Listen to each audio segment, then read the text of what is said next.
Hello, and welcome to our next podcast. Careers can take a variety of paths and span a variety of disciplines. Today, people can define their professional growth on their own terms, depending on individual strengths and interests. If you are curious about exploring different ways to grow your career, or perhaps forge a new path, today's podcast is for you. Ann Cook, Vice President of HR for OPW, and Mary Tettenhorst, Senior Manager of Organizational Development for Dover, will share new ways to take charge of your own career destiny and share a bit about what companies and hiring managers want to see in potential candidates. And let's start with you. What are the types of things people should consider when they think about where they want to take their career? Yeah, Lisa, I guess what I would say is that, Mary, please feel free to chime in. But it's really about what inspires you, what drives you and excites you to come in every day. I think that's a very important piece of it. Being able to find fulfillment in what you do, and whether it's a process or whether it's a piece of business and the commercial side of it, or the operation pieces. I think that that's really important because it's what keeps you going and what keeps you curious and keeps you learning, which from that standpoint, I think personally adds a lot of value and development. I think that when you're thinking about where you want to take your career, it's a combination of things. And honestly, it probably changes throughout the course of your life as you're in different situations. Just drawing from my own experience, in the beginning, I moved. I moved 5 times in 6 years, and I came to the realization that I was working 24/7 and not really having a fulfilled life at that point. It was all about work. So I decided to slow things down a little bit, but I looked for other areas where I would be challenged, whether it was internal to the company or external through volunteer work or so forth. And I think that that's something that you need to step back and really kind of reflect on a continuous basis.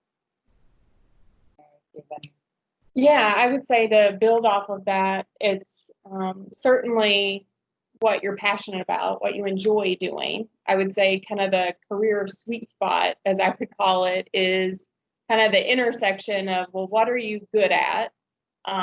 What do you enjoy doing? And then what's somebody going to pay you to do? So what opportunities exist within the organization? So it's kind of looking at all 3 of those together, but really being reflective for yourself as an individual to kind of know who you are as a professional, what it is that you value, what it is that you enjoy doing, what you feel your strengths are, how you can leverage that. And then how does that align with the needs of the organization and how you can add value to the organization as well. And knowing that sometimes our passions aren't necessarily something that we get to do each and every day. My husband would love to fish each and every day if he could, but he's not getting paid for that. So we know that there's an alternative, place for him to have that outlet.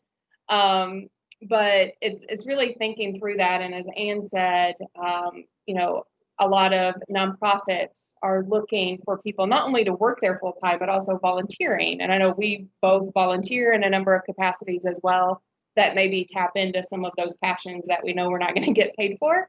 But the reflection piece, I think, is the key that most people maybe don't take as much time to really think about, so that they can then make a good decision about whether to take or not accept, a role as they look ahead. Great. Mary, most people think in terms of taking training and courses to advance their careers.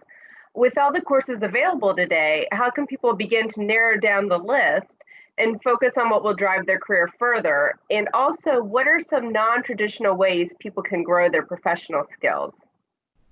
Yeah, I think, there's a million ways for people to grow skills and to tap into their passions and their interest and learn how to do things. Training is obviously, something that's near and dear to my heart and a lot of people's heart. And that's typically the first thing we think about. Is there a class? Is there a webinar? Is there a podcast? Do I need to go get a degree of some sort or a certification? And those are certainly important, and they can be instrumental in starting to set the foundation for some of those skills.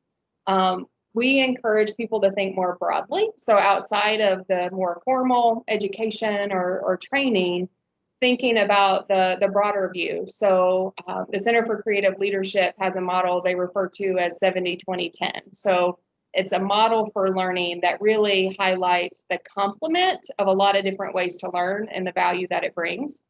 So 70% of learning they identify as by doing, which I think none of us would disagree with. We learn by doing, and that can take many different forms. The 20% is more through exposure to others through coaching and mentoring, and then the 10% is really the more formal training and education. And it doesn't belittle the importance of either one of those, but it really highlights the magnitude of where you should spend your time. When we think about learning, getting new experiences, that 70% of, what project teams can I be on? What committees can I be on? What cross-functional experience can I get? What are some stretch assignments that maybe are going to take me outside my comfort zone? And those are all things that you can talk through with your manager. You can talk through with your HR business partner, or a coach or a mentor that you're working with as well. And then taking a look at, how do those courses or trainings help support that? So I often use presentation skills as an example. We're not going to go to a presentation skills class and all of a sudden come out and be the next great presenter.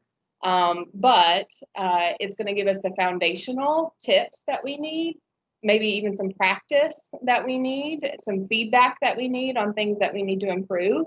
And then after that class, do we have a buddy that can give us feedback on a regular basis? What are the ways that I can exercise presentation skills? Can I get up and talk in front of a company meeting? Can I talk at, a committee meeting or a department meeting?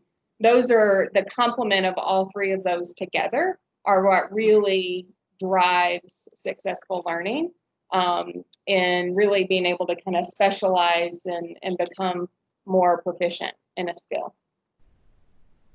Great. And some people associate career growth with acquiring new titles or growing to lead larger teams. But there is more to career growth than what can be found on an organizational chart. Can you talk a bit about flexible career planning and maybe give some examples of that? Sure. I think that, I always challenge people to think about not necessarily career from a title standpoint, but from an experience standpoint. Those are really the differentiators is, what has challenged you in different roles and opportunities. And those are the things that you really need to think through. I know that there's some people that I've worked with in the past. The gentleman now is running I think a $3 billion private equity firm.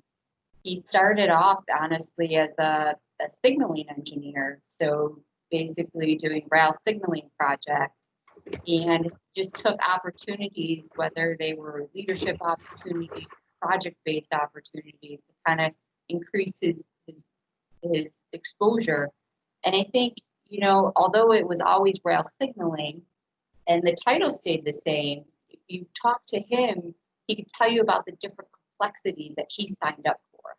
And as these projects got bigger or more complex, and maybe they weren't bigger from a revenue standpoint, there was some element in them, whether it was a difficult customer, a lot of engineering change orders, different project management skill requirements, all of them which were the building blocks. And eventually he ended up running, a technology organization, about 800 global engineers for GE. And now he's running a business because what he was able to do was to take his project skills from a financial standpoint, his people management skills from running these projects and leading these projects, the analytical thinking of being able to kind of put everything together on a piece of paper in order to get optimization of rail traffic, and then kind of use all of those as building blocks for the skill sets he needs to run a company. And I think that's what I challenge people to think about is, as you're in a role or a scope and maybe thinking about the next opportunity, whether it's an expanded role for yourself or going after, as Mary had mentioned, additional project.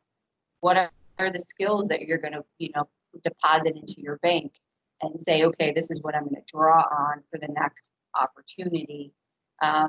You know, titles are company specific, and what maybe, a VP title in one business or one company is actually a manager in another.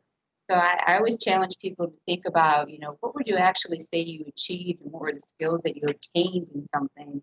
Because that is way more critical for not only for yourself, but, internally as you're building your network and your finding out who your advocates and your champions are because you're delivering. But also, as you think about if there are opportunities, both internal and external, that you're looking for, that's what's going to differentiate you. A title will never differentiate you either internally or externally in the market. Great. Yeah, and to build on that, as well as individuals, we go through different life stages. And there may be, work that better fits one life stage than another. As you mentioned, you traveled a lot in the beginning and then didn't want to. And so we have to be able to assess that on an ongoing basis of where are you at personally. There may be times where it makes sense for you to, take a step back per se, whether it be in terms of title, responsibility, et cetera, just to manage life and what's going on, or to make lateral moves. Oftentimes people are a little fearful of taking a lateral move. We always feel like we need to go up a rung on the ladder. But lateral moves can give us different experiences that better position us for an opportunity ahead. From a personal experience, I've taken a couple of, I would say, comp steps back as well as title steps back, just that it gave me a variety of experience that then positioned me for a better opportunity, moving ahead.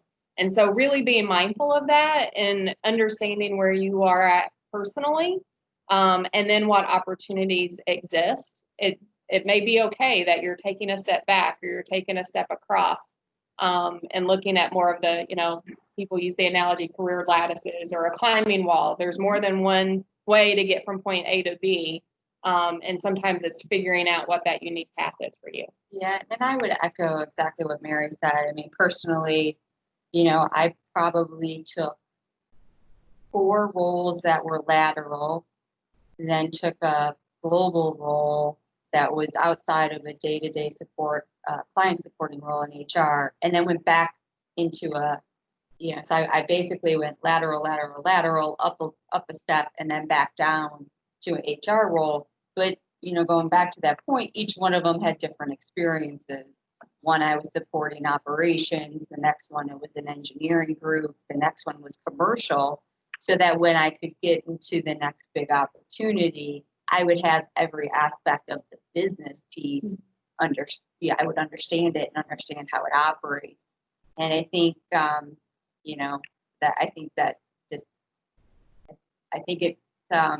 if that's how you're looking at it, once again, what experiences are you gaining? It's way more critical than the title. Great. Moving on, the idea of personal branding is not anything new. However, it is not something that people always take into account when they move from role to role. Mary, how would you define personal branding as it applies to growing one's career? And are there some famous examples you could share to illustrate the importance of personal branding? Yeah, so personal branding is an important one. Oftentimes we think about how we want to define our brand and then how do we work towards making sure that we're living up to that definition. Ultimately our brand is what people think of us, not what we think of ourselves. So there's, a quote out there that your personal brand, it's what people say about you when you leave the room.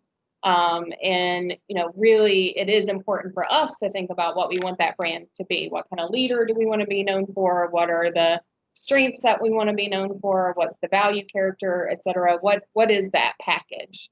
And so again, an opportunity for us to be very reflective and to think about what it is I want to be known for, and then make sure that my behaviors, my words are in alignment with that. And there's a model that I often use in training called the PIE model. So PIE. So the first is performance. So first, you've got to be able to get things done and be known as someone that always delivers in whatever functional capacity you're in. And that's kind of the entry ticket. At the end of the day, you've got to, at least at a minimum, be known as someone that gets results. You know, and then the other piece, the I, is image. So what are, you know, your look, your actions, et cetera, you know, what are those leadership characteristics that you want to emulate and make sure that people feel comfortable about you? So connecting it to our values, you know, our Dover values as a leader, you know, someone that respects people, someone that, you know, really is supporting individuals, that's getting results for our organization and for our customers. So really thinking about, you know, what that is, what's that image that you're presenting? And some of that is appearance, right? So knowing that you've got to show up and be prepared, both physically, mentally, you know, with materials, et cetera, whatever you need for that particular experience. And then the E is the exposure piece. And that's where we're often encouraging a lot of people, particularly internal within Dover, you know, what are ways that you continue to get exposure to leaders and people across the organization, whether it be just your own OPCO or across Dover overall. And that's really, I think, where there can be a huge impact on your career, because it's, you know, it's good that you get results and your team knows that, but who else knows that within the organization? And so how do you leverage that exposure piece? And that's where the committees, projects, cross-functional assignments, and that sort of thing can really come into play, because it gives you exposure to others outside of the circle that you would normally work in. So P, performance, I, image, E, exposure. Those are kind of three critical pieces that I think about. And again, our brand could be very different. My brand, I may want it to be different than what Anne wants to be known for, and that's okay. So I think it's very unique to each of us. In terms of some famous examples, I actually did a little poll over the last couple of days, just out of curiosity to see what are some of the brands that people really think about. And I had responses all over the board. So everything from Supreme Court Justice Ruth Bader Ginsburg, you know, to LeBron James, to Oprah Winfrey, to, you know, all over the place. But, and each of them are known for their own nuances, right? You got Ruth Bader Ginsburg, who's very resilient, very driven, very straightforward, true to her word. You've got Oprah Winfrey, that's just known for engaging people and connecting with people and warmth and helping people reach their potential. And then LeBron James, and when it comes to discipline and the ability to not only become a great athlete, but then also to use that and give back to the community in a lot of different ways. So each one of them have crafted that over the course of time. And then they've built communications around that. So social media presence, written communication, the way they talk, what are the messages that they always want to deliver. So it's pretty interesting to see the diversity of brands that are out there. Anne, you're up next. What are your thoughts on personal branding and how it can assist someone trying to grow their career in a large corporation? Yeah, you know, I think this is always an interesting one. You know, I think number one, you have to be, you have to realize the situations that you're in. You talk about, you know, even, and Mary had mentioned, you know, being on projects and so forth.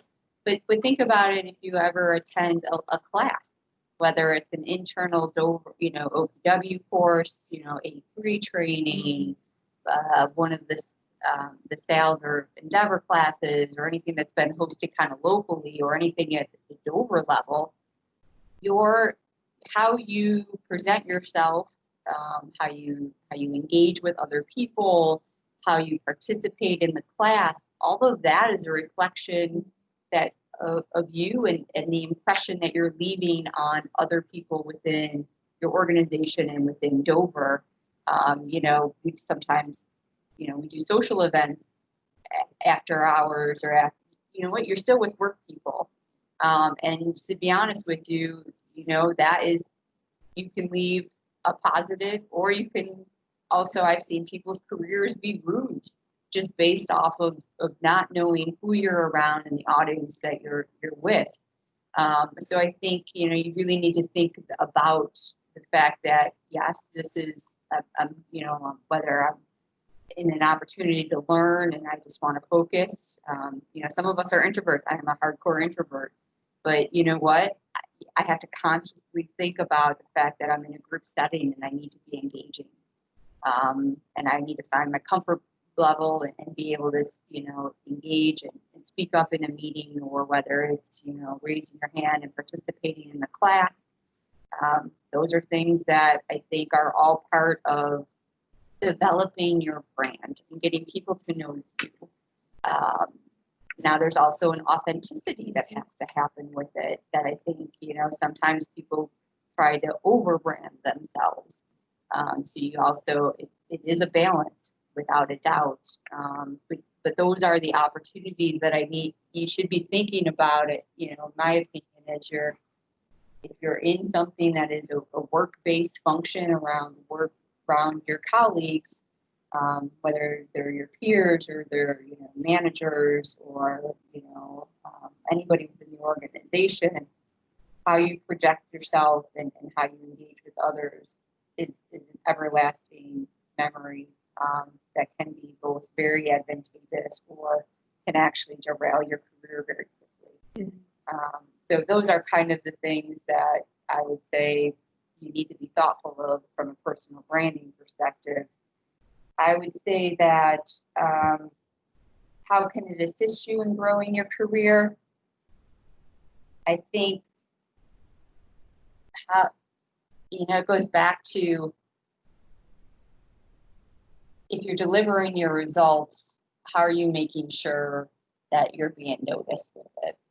And I think your brand has a lot to do with that, because what it means is if you're the only one who knows your brand and you're not communicating it and promoting it with your managers or your peer group, then your ability to be recognized is going to be diminished.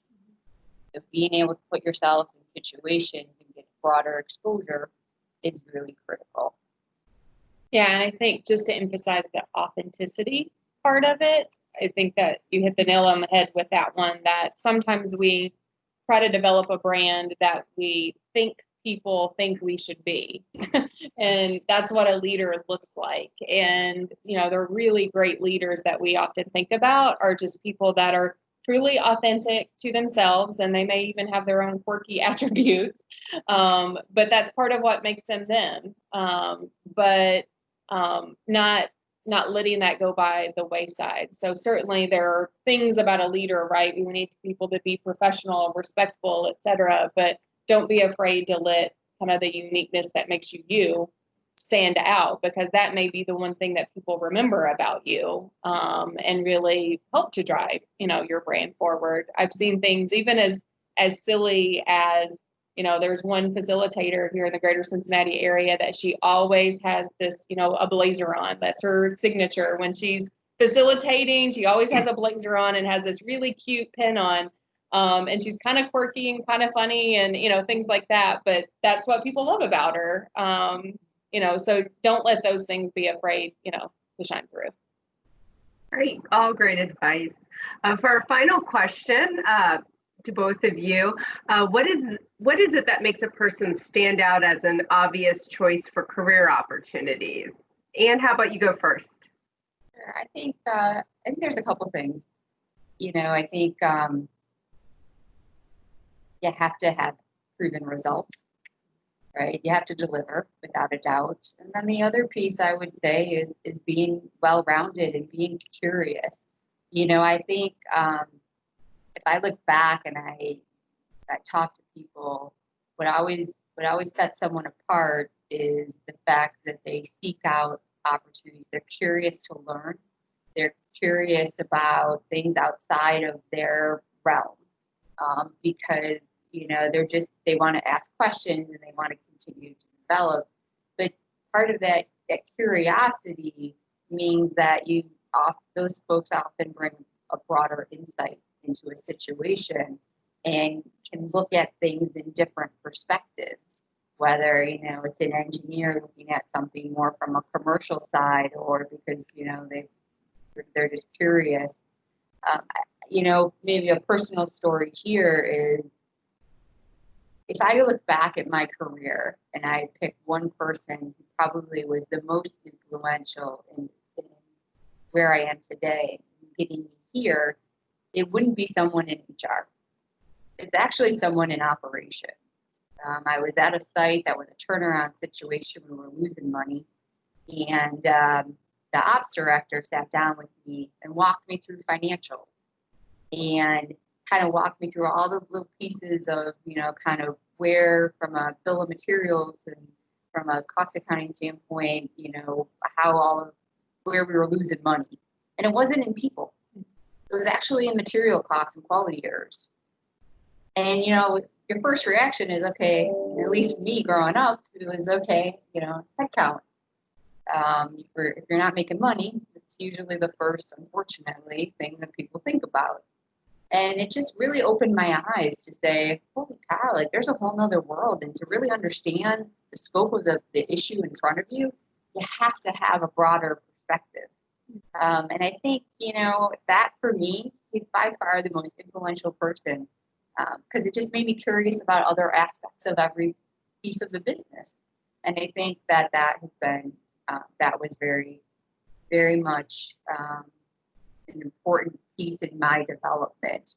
So I would say, obvious choice for someone in a career opportunity is someone who is driven, someone who wants to learn and is curious, and someone who can deliver. Yeah, and I would echo those thoughts. I think, there's always going to be, depending upon the role, some kind of functional experience that's probably needed, leadership capability, et cetera. A lot of those things are teachable. So oftentimes we don't really think about that, but there are those intangibles that maybe aren't so teachable, which are some of the things that you mentioned. And so when I think about someone's runway for growth, it's the potential element that is the big thing. And what we try to even talk to our leaders about of, let's take a look at what's the potential for this person, not just for this role, but for the future. What do we see that person going into? And when we think about that, there's certainly the curiosity aspect of it. There's the determination piece. So is this person gonna, not buckle under pressure and just kind of, tackle obstacles as they come their way? Because let's face it, there's always obstacles that come our way within any project that we're on. I think there's also the engagement piece and the ability to be able to connect and work with people. And not that everyone is going to be an extrovert, not that everyone is going to be a people manager, but we have to be able to be a team player, even if we're not necessarily a leader leading a team, because we have to get work done with and through people. And then I also think, kind of maybe the next step from curiosity is, what do I do with that information that I gather? So do I have the insight to be able to pull all that together and put the pieces of the puzzle together to know what to do with it? Similar story, I've had a lot of influential people in my career, but one that really stands out was in one of the organizations I worked for. They didn't have an HR or talent department. So I reported to the VP of continuous improvement. And I learned a tremendous amount working with her, thinking about, CI, lean efforts, how to manage and facilitate meetings, how to really, take a look at how we get work done more efficiently and effectively. And so that's even carried over into, how we design training, how we facilitate strategic planning meetings. A lot of those same tools that are really kind of aligned more with CI and lean are things that are very transferable to other parts of the organization. So it's not being afraid to go outside of your realm, and then really be able to figure out how that transfers back to the work that you do and how you can add value with it. That's fantastic. Well, thank you both for your time today. This is a great podcast.